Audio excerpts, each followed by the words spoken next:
이번 주 토나 포션의 이름 기때째 내가 나가서 단락 1번 신명기 21장 10절의 말씀 같이 한번 읽어보겠습니다. 시작. 내가 나가서 적군과 싸울 때 내 하나님 여호와께서 그들을 내 손에 넘기심으로 내가 그들을 사로잡은 후에 내가 나가서 적군들과 싸우게 되어질 것인데 하나님께서 그 적군들을 이스라엘 백성들의 손에 넘기신다라고 말씀하고 계십니다. 내가 나가서 히브리 언어로 키 때째. 히브리어 키는요 어떠한 의미를 가지고 있냐면 때와 시기. 히브리어 때째는요 결과를 이루어내다. 하나님의 때가 되어지면 우리는 결과를 이루어내는 자가 되어야 한다. 자, 테슈바의 40일의 시간들이 지나고 난 이후에 우리는 하나님의 말씀에 순종하는 결과를 맺을 때가 반드시 온다. 그것이 히브리 원어로 키 때째라는 단어에 담겨져 있는 의미입니다. 하나님은 우리가 예수의 이름을 가지고 사단과 싸울 때 이번 주 좋은 결과를 이루게 될 거라고 말씀하시는 것이지요. 신명기 21장 11절. 이스라엘 백성들이 적군들과 싸우고 난 이후에 여호와께서 이스라엘 백성들의 손에 그 적군들을 넘기시게 되어집니다.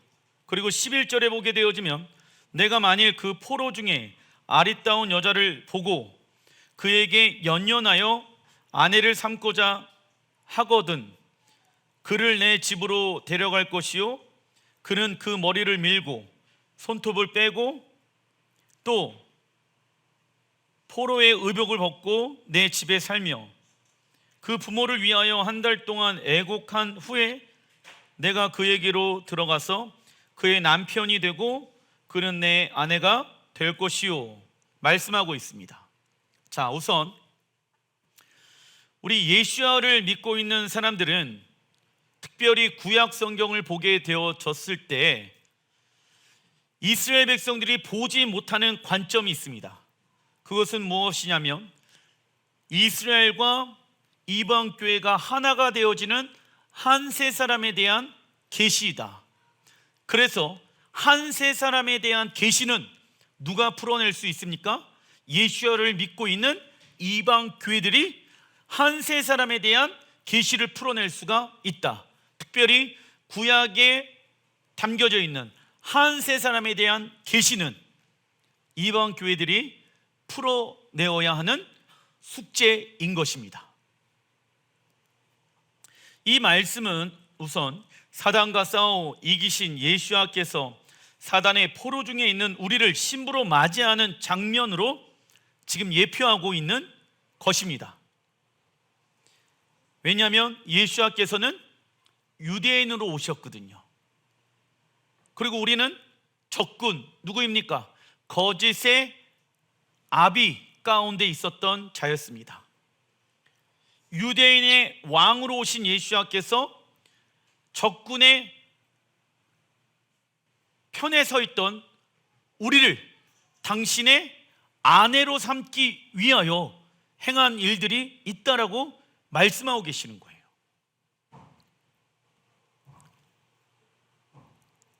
그래서 11절을 보게 되어지면 포로 중에 아리따운 여자를 보고 그에게 연연하게 되어졌다라고 말씀하고 있습니다.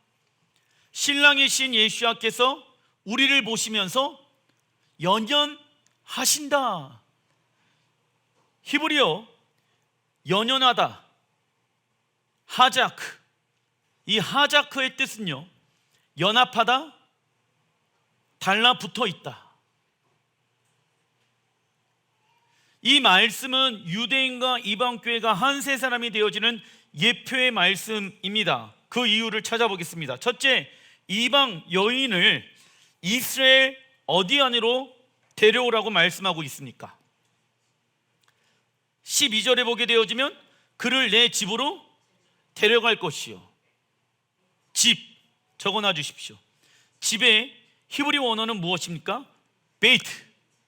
그래서 그 예로 여러분들 베이트레헴 뭘까요? 그게 베들레헴이야. 그러니까 영어로 베이트가 이제 발음이 안 되니까 베들레헴이라고 이름을 기록하게 되어진 것입니다. 베이트는 집이다. 그리고 레헴은 떡을 만드는 집. 그것이 베들레헴이라고 얘기할 수가 있는 것이죠.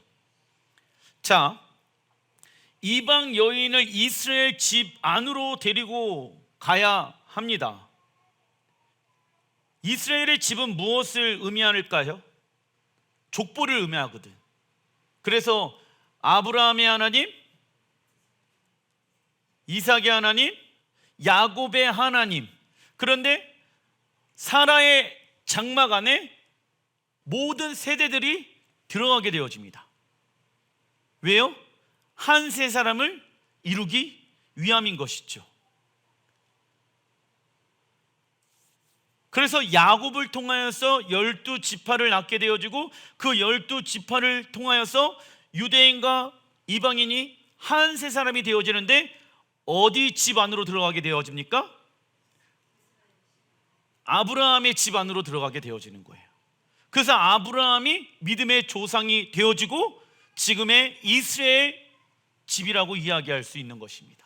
이스라엘 민족들에게 베이트, 집은요 단순히 거주 장소가 아닌 이스라엘 나라의 공동체로 하나가 되어지는 것을 의미한다. 히브리서 11장 10절에 이는 그가 하나님이 계획하시고 지으실 터가 있는 성을 바랐음이니라. 그들이 이제는 더 나은 본향이 어디입니까? 아버지의 집. 아버지의 집은 어디에 있습니까? 곧 하늘에 있는 것이라. 새 예루살렘. 여러분들 이 말씀을 가지고 여러분들이 설명해 주십시오. 왜 아버지의 집이 본향이 새 예루살렘 성전이냐? 히브리서 11장 10절에 그렇게 말씀하고 있죠. 아버지의 집 본향은 어디에 있다? 하늘에 있는 것이라. 근데 하늘에 있는 것이 이 땅 예루살렘에 내려오게 되어진다. 이러므로 하나님이 그들의 하나님이라 일컬음을 받으심을 부끄러워하지 아니하시고 그들을 위하여 한 성을 예비하셨느니라. 하늘에 있는 것이 어떠한 성의 이름입니까? 새 예루살렘 성전을 얘기하는 것이죠. 하나님은 아브라함에게 이 땅에 회복되어질 에덴 동산의 모습을 계시하여 주었으며 하늘에 있는 더 나은 본향 적어놔 주십시오. 아버지의 집 새 예루살렘 성전을 사모하였습니다. 이방 교회 또한 예수야를 통하여 아브라함이 자손이 되어졌고 하나님의 나라를 유업으로 이어갈 자가 되어졌다. 그래서 우리는요 매주마다 샤밧을 통하여서 어디로 돌아가는 여행 연습을 합니까? 아버지의 집으로 돌아가는 여행 연습을 하는 것이다. 둘째, 머리를 밀어야 한다. 성경에서 머리를 미는 것은 무엇이 바뀌었다는 것을 의미합니까? 주인, 원래 우리의 주인은 사단이었지요. 그 결과 악한 영에 의해 육체의 욕망을 우리의 신으로 삼고 세상적인 일에만 집중하며 살게 되어졌습니다. 그러나 예수께서 우리의 죄를 십자가에 감당하시고 우리를 구원케 하셨으며 우리의 주인이 되셨습니다. 아멘. 셋째, 손톱을 뱁니다. 이것은 우리의 우상 숭배와 세상의 풍습을 잘라버리는 것을 의미한다. 손톱을 벤다라는 것은 무엇을 잘라버린다? 우상 숭배와 세상의 풍습을 잘라버린다. 출애굽기 20장 4절의 말씀, 너를 위하여 새긴 우상을 만들지 말고 또 위로 하늘에 있는 것이나 아래로 땅에 있는 것이나 땅 아래 물속에 있는 것에 어떠한 형상도 만들지 말며. 자, 우리를 위하여 우상을 만들지 말라고 말씀을 하고 있지요. 그런데 이 말을 다른 말로 번역을 해보면 우리 자신을 우상으로 만들어내지 말아라 라는 말과 동일한 말씀인 것입니다. 우리 자신이 우상이 되어질 수 있다. 언제 우리 자신이 우상이 되어질 수 있을까요? 우상 숭배란 하나님의 말씀에 불순종하는 것이 성경에 보았을 때 우상 숭배였다. 그런데 언제 우리가 우상이 되어질까요? 하나님의 뜻보다 나의 뜻이 위에 있을 때.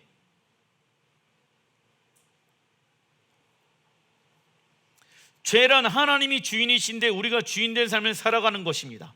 그래서 우상 숭배라는 것은 하나님의 뜻보다는 누구의 뜻을 위에 두는 것입니까? 우리의 뜻, 즉 하나님의 뜻을 따라가기보다는 자신을 섬기는 행위가 우상 숭배인 것입니다.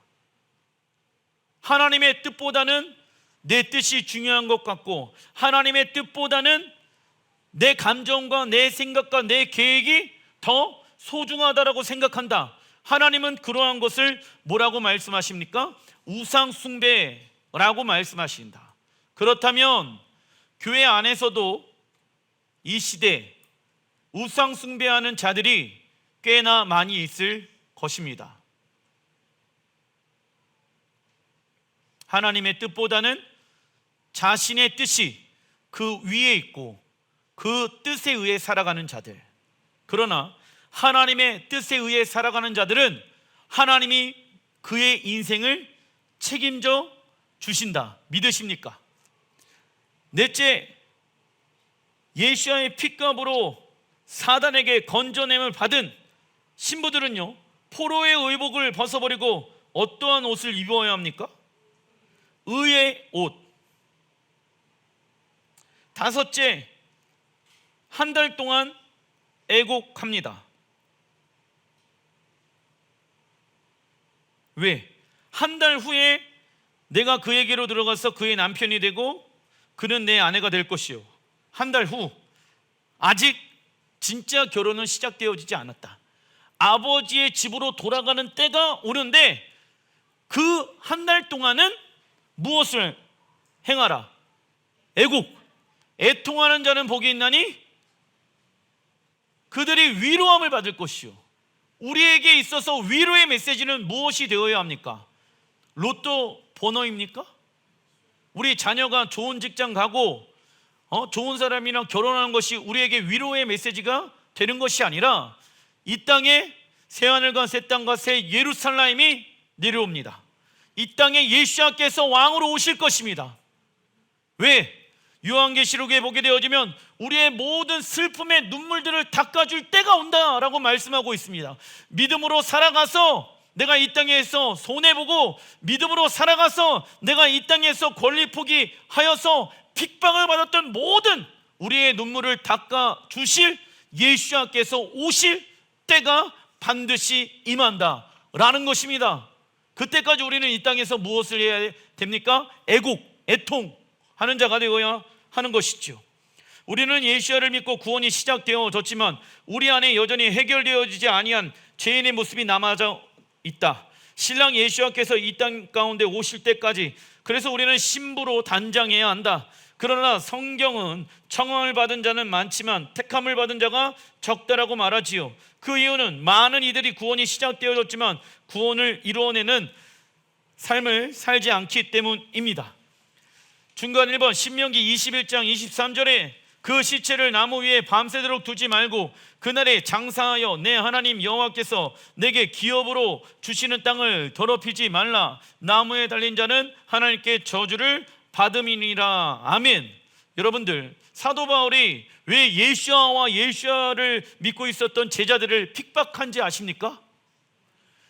사도 바울은요, 철저하게 이 신명기 21장 23절의 말씀에 순종하였다. 왜? 예수께서 어디에서 죽으셨습니까? 나무에서 달려 죽었기 때문에. 나무에 달린 자는 하나님의 저주를 받은 사람이거든.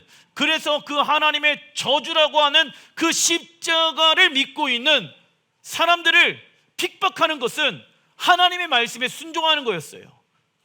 그런데 그 안에 담겨져 있는 십자가의 복음의 의미를 제대로 알지 못했기 때문에 사도 바울이 실수를 한 것이죠. 성경은 나무에 달린 자는 하나님께 저주를 받는다라고 말씀합니다. 우리는 십자가를 생각하게 되어졌을 때 은혜라고 생각하지요. 그러나 십자가는 원래 의미는 무엇입니까? 하나님의 저주의 상징이다. 그래서 하나님은 아들 예수야를 십자가에서 저주하신 것이다. 왜? 죄인인 우리를 구원하시기 위해. 갈라디아서 3장 11절, 하나님 앞에서 아무도 율법으로 말미암아 의롭게 되지 못할 것이 분명하니. 목사님, 여기 나왔네. 율법으로 말미암아 의롭게 되지 못한다라고 나와 있다. 분명하니 이는 의인은 믿음으로 살리라 하였습니다. 목사님, 율법으로 우리가 의롭다함을 받지 못하고 의인은 믿음으로 말미암아 사는 것입니다. 12절, 율법은 믿음에서 난 것이 아니니. 목사님, 율법은 믿음에서 난 것이 아니라고 성경에 말씀하고 있습니다. 육체의 것입니다. 그런데 문제가 있어요. 이런 해석은 이제부터 막혀. 율법을 행하는 자는 그 가운데서 살리라 하였느니라. 히브리 원어를 보니까 앞에 12절에 나와 있는 율법은 히브리 원어로 마세 하 토라야. 근데 뒤에 나와 있는 율법을 행하는 자, 이 말씀은 히브리 언어로 쉐미라트 하 토라. 그 설명은 좀 이따 말씀해 드리겠습니다. 13절, 그리스도께서 우리를 위하여 저주받은 바 되사 율법의 저주에서 우리를 속량하셨으니. 목사님, 율법은 저주잖아. 그러면 여기에서 얘기하고 있는 율법의 저주는 무엇을 말하는 것일까? 그러니까 무엇을 의미하는 것일까요? 여기에서 말하고 있는 율법의 저주는요, 율법을 어기게 되어지면은 죄의 저주를 받잖아. 하나님의 말씀을 어기면은 죄의 저주를 받잖아. 그 이야기를 하는 거야. 그게 율법의 저주라고 이야기를 해놓고 있는 거예요. 그러니까 이거를 이제 번역을 한 사람들이 문제인 거예요. 이렇게 번역을 해놓은 사람들이. 그러니까 율법을 안 좋은 쪽으로 어떻게 하면은 해석할 수 있을 것인가. 그러니까 율법의 저주, 그게 아니라 하나님의 말씀에 불순종하게 되어져서 저주를 받잖아요, 이스라엘 백성들이. 그래서 그리심산, 뭐 하나님의 축복의 산, 그리고 두 번째 에발산, 하나님의 저주의 산 선택하라. 그런데 우리가 하나님의 말씀에 불순종하게 되어지면 우리가 하나님의 무엇을 받는다? 저주를 받는다 라고 성경에 말씀하고 있죠. 선택하는 건 누가 선택하는 것입니까? 축복과 저주를 선택하는 것은 우리가 하는 거예요. 13절, 그리스도께서 우리를 위하여 저주받은 바 되사 율법의 저주에서 우리를 속량하셨으니 기록된 바 나무에 달린 자마다 저주 아래 있는 자라 하였습니다. 신명기 21장 23절의 말씀을 인용해서 사도 바울이 갈라디아서 3장의 말씀을 말씀하고 있죠. 14절, 이는 그리스도 예수 안에서 아브라함의 복이 이방인에게 미치게 하고. 여기에서 말씀하고 있는 아브라함의 복은 또 무엇인가? 우리는 알고 있죠. 아브라함의 집 안으로, 아브라함의 계보 안으로 우리를 초대하고 계시는 것을 말씀하고 계신다. 사도 바울은 한 세 사람에 대한 계시를 정확하게 받은 사람이었다. 사도 바울은 신명기 21장 23절에 나온 나무에 달린 자마다 저주 아래 있는 것을 갈라디아서 3장에 말씀을 하고 있다.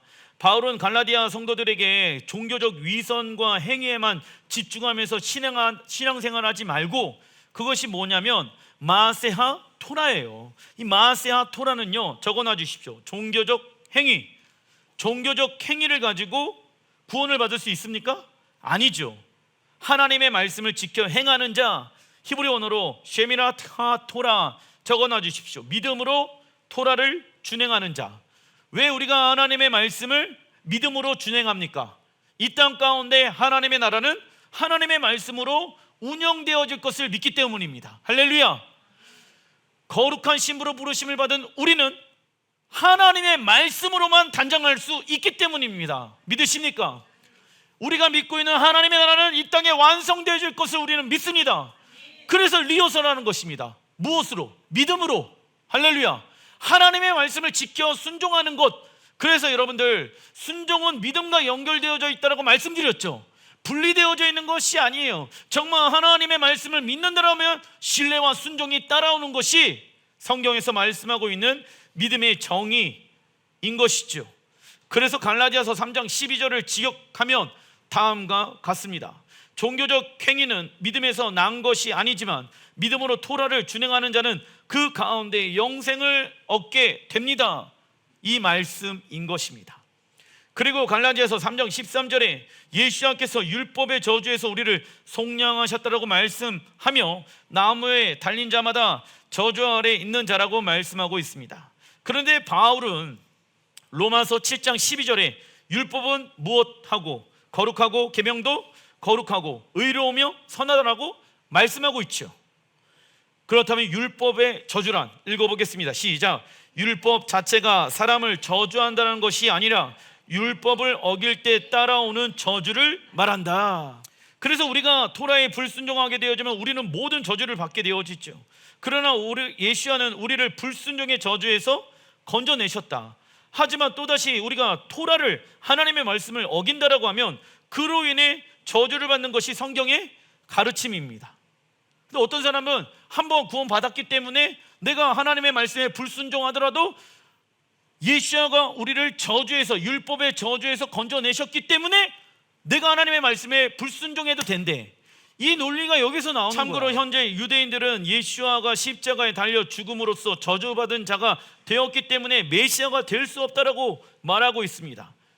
그러니까 예수에 대한 계시가 안 풀어지는 거예요. 그러나 예수께서 하나님의 저주를 받으신 것은 맞지만 그 저주가 예수 자신의 죄 때문이 아니라 유대인과 이방인들, 온 인류의 죄를 감당하신 것이죠. 이번 주 시온을 위로하는 5번째 방법에 대해서 알아보겠습니다. 단락 2번 이사야 54장 1절의 말씀 읽어보겠습니다. 시작. 잉태하지 못하며 출산하지 못하는 너는 노래할지어다. 상고를 겪지 못한 너는 외쳐 노래할지어다. 이는 홀로 된 여인의 자식이 남편 있는 자의 자식보다 많음이라 여호와께서 말씀하셨느니라. 이사야 선지자는 예루살렘을 향하여 잉태하지 못하며 출산하지 못하는 불임 여성으로 지금 표현하고 있는 것입니다. 참고로 사라의 장막은 예루살렘 성전과 연결되어져 있지요. 갈라디아서 4장 26절 현대의 성경을 보게 되어지면 그러나 하늘의 예루살렘은 자연이었던 사라를 의미하며 그 예루살렘은 우리 모두의 어머니이기도 합니다. 사라는 이사야 54장의 말씀처럼 사라는 누구를 상징한다? 예루살렘, 출산하지 못한 자였습니다. 사라도 출산하지 못했죠. 그러나 하나님의 전적인 은혜로 이삭을 얻게 되어졌으며 그녀는 열방의 어머니가 되어졌습니다. 그래서 예수의 재림 때 열방교회가 예루살렘의 딸인 동시에 사라의 딸로 일어나 남편 있는 자의 자식보다 많게 되리라는 예언을 성취하게 될 것이다 라는 말이에요. 지금 이 말씀이 있는 그대로 성취되어질 것이다. 수많은 사라의 자식들이 일어나서 예루살렘에 정렬되어질 것이다. 할렐루야. 그리고 우리가 예루살렘을 위하여 노래하는 이유가 나와 있습니다.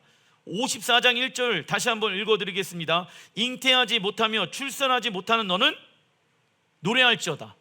예루살렘이여 노래할지어다. 황고를 겪지 못한 너는 외쳐 노래할지어다. 예루살렘이여 노래할지어다. 우리가 왜 예루살렘을 위하여 노래를 해야 할까요?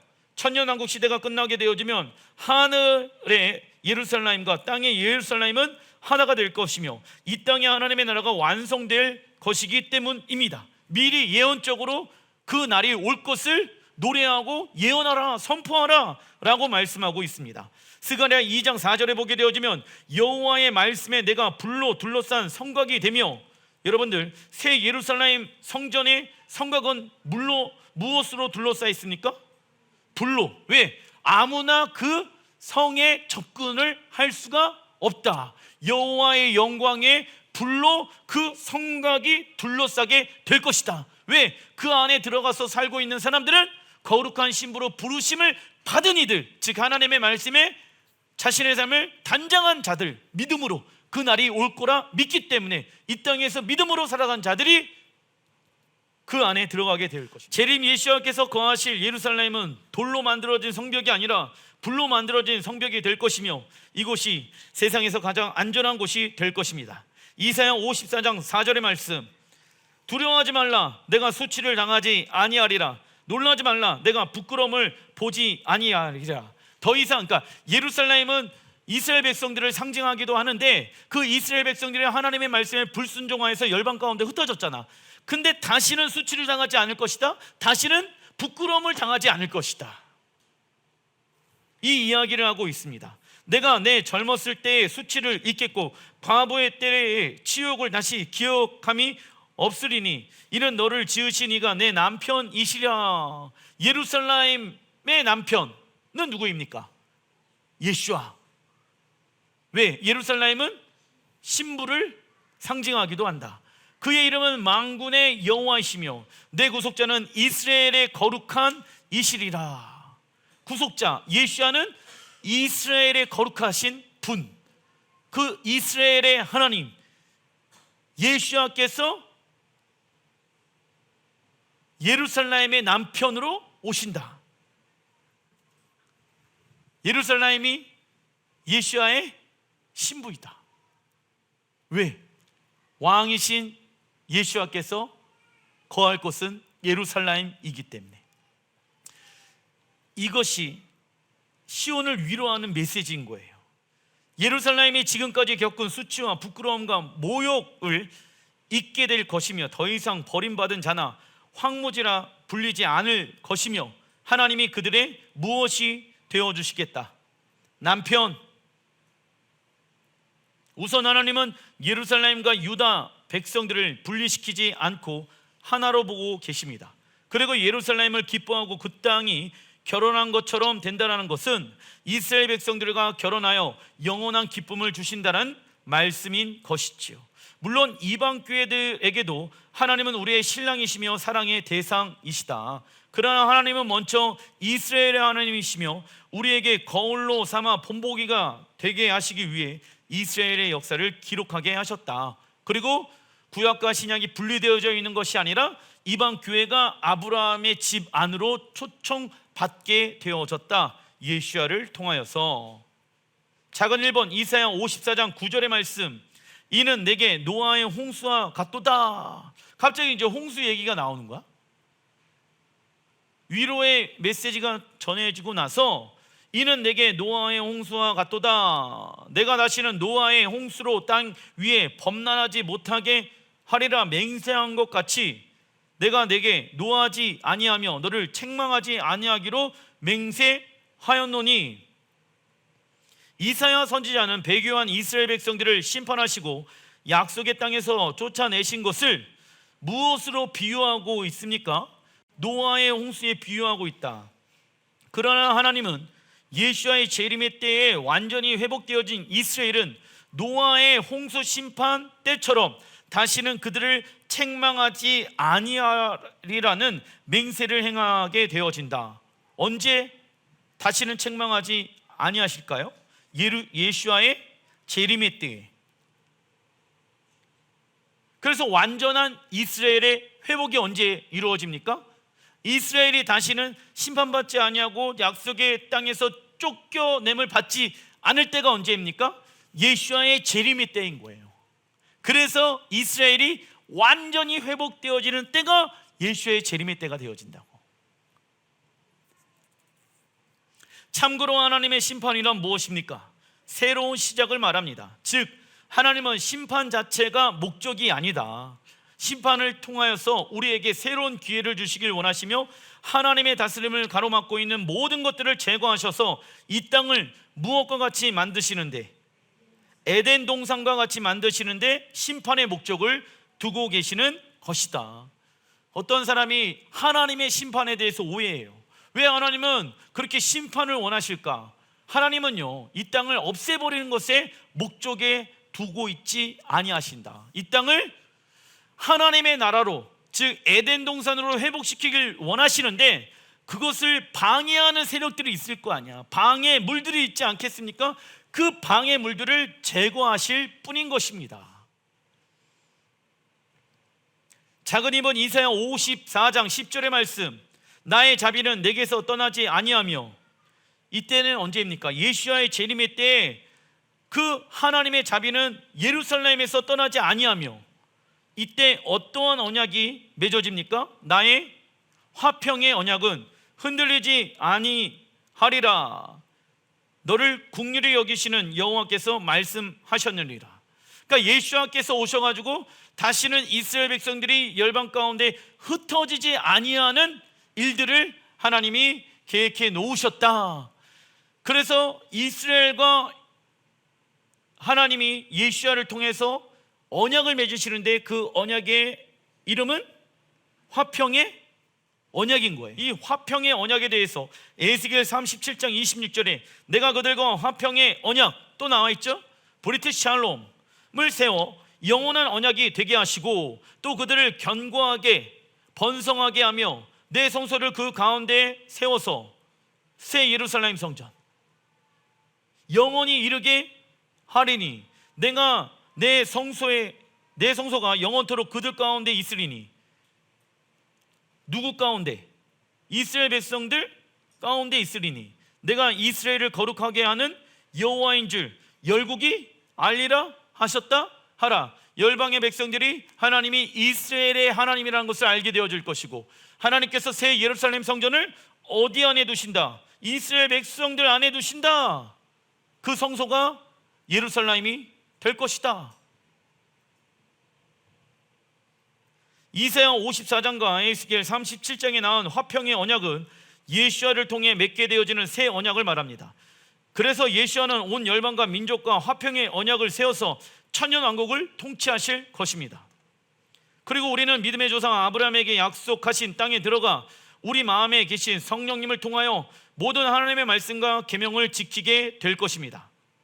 그 결과 모든 피조물들은 가장 완전한 평화와 행복을 이 땅에서 천년 동안 예수와 함께 경험하게 될 것이다.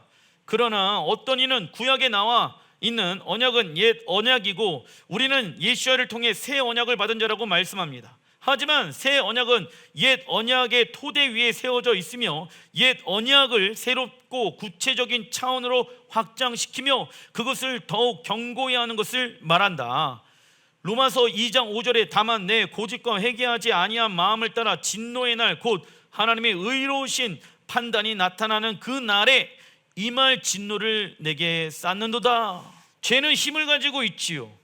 죄는 무엇을 가지고 있습니까? 힘. 사단은 우리를 세상의 종으로 만들고 힘들고 어렵게 이 땅에서 살게 합니다. 그러나 구원을 이루어가는 자는 죄와 세상과 싸우기로 결정해야 한다. 죄와 싸우지 않는다라고 하면 우리는 절대 이길 수가 없는 것입니다. 기도하겠습니다.